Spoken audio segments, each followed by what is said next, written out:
Mungu anamzungumzia Yoshua akimwambia uwe mtu mwenye nguvu na uwe jasiri. Maana Mungu anafahamu umefika wakati wana wa Israeli wakaingie katika Kanaani. Yoshua alikuwa na Musa akimfuata jangwani, lakini umefika wakati Musa ameaga, hayupo tena. Ila Mungu anamwambia Yoshua, uwe mwenye nguvu, uwe na ujasiri, maana nipo na wewe jinsi nilivyokuwa na Musa, jinsi nilivyokuwa na mtumishi wangu. Amekufunza neno lake, amekufunza maandiko, amekufunza sheria. Na siku ya leo wanafunzi wako hapa, walimu wako hapa, wazazi wako hapa, wanaambia hawa ambao ni watahiniwa, mkuwe na nguvu, mkuwe na ujasiri, mpate ujasiri. Unapoingia katika huo mtihani, usiangalie kushoto, usiangalie kulia, pata ujasiri. Maana walimu wamekufunza ya kutosha, wazazi wamekutia moyo. Ni wewe kuweka bidii na kuamini ya kwamba Mungu yupo nami, Mungu anaenda nami. Simba anapokuwa porini huwa ni mjasiri, akimwona swara habembeleza, anamnyakua, anamla. Samaki akiwa kwenye maji hawezi ukamguza, maana anajua nikiwa ndani ya maji hautaniweza. Lakini mtoe ndani ya maji, muweke kwenye ardhi, ataaga. Chukua simba, muweke ndani ya maji, ataaga. Maana sio mazingira ambayo yanampa nguvu. Wazazi, nguvu yako ni mtoto wako. Mtu asikudanganye.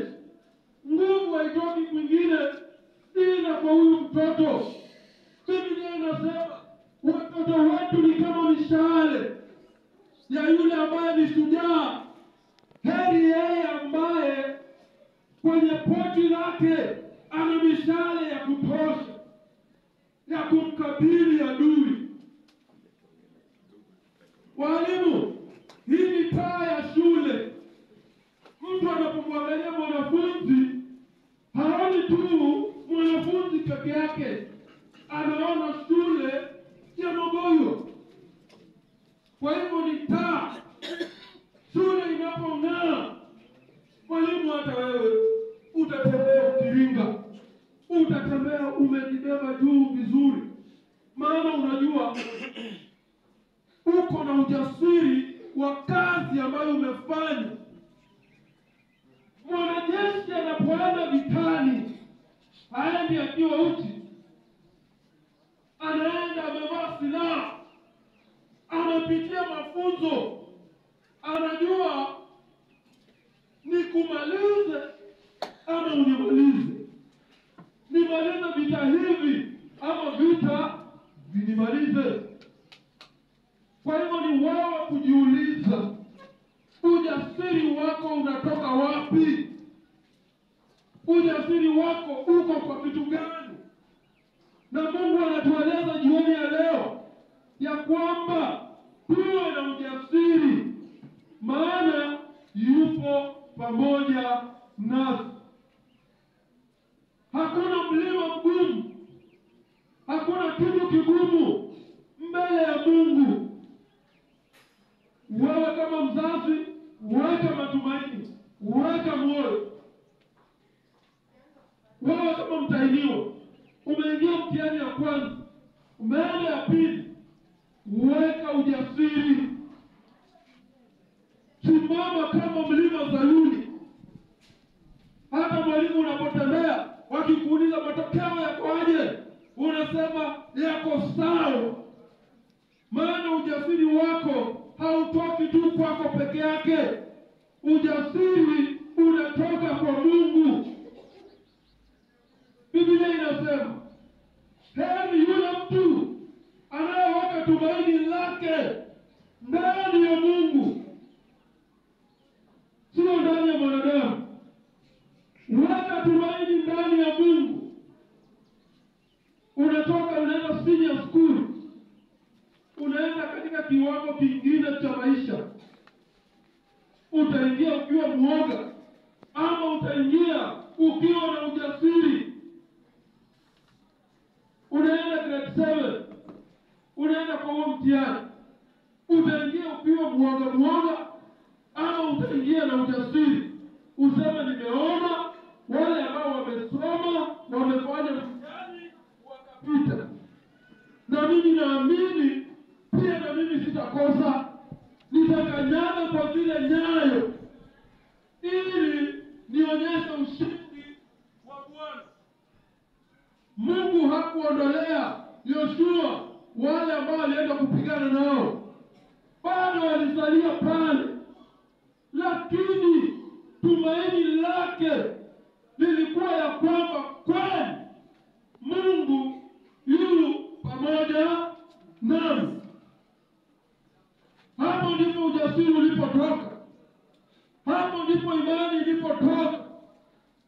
Na hata siku ya leo tunawaeleza imani yako, ujasiri wako utoke kwa Mungu. Unapokumbana na hivyo vitabu na hayo masomo, imani iwe kwa Bwana. Maana unajua yeye amekupa ushindi.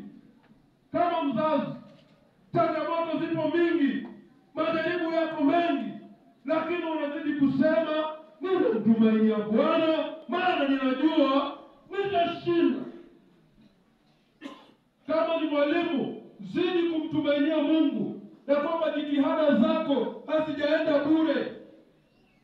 Siku zingine umelala usiku wa manane saa 6, maana unaandaa masomo ya kesho. Wazazi, umefika wakati umesukuma mtoto mpaka unahisi roho inapasuka. Lakini nimekuja kukuambia, pata ujasiri, maana Mungu yupo pamoja nawe. Wewe ambaye ni mtahiniwa, kuna mifano mingi ya watu wengi ambao waliweka tumaini lao ndani ya Mungu na wakashinda. Daudi aliweka tumaini ndani ya Mungu, akashinda. Ibrahimu akashinda. Isaka na Yakobo wakashinda. Wewe una tofauti gani? Unaporejea kuwa mtu binafsi, jiulize, tumaini lako linatoka wapi? Ujasiri wako unatoka wapi? Lazima uwe unatoka kwa Bwana, maana hatingiziki. Yeye ndiye ambaye tunakimbilia usiku na mchana ili akaweze kutupa ushindi. Na ninaamini katika moyo wangu, tunapojumuika pamoja kwa maombi, tunapojumuika pamoja kwa upendo na imani kwa Bwana, anatenda. Tusimame tuombe pamoja.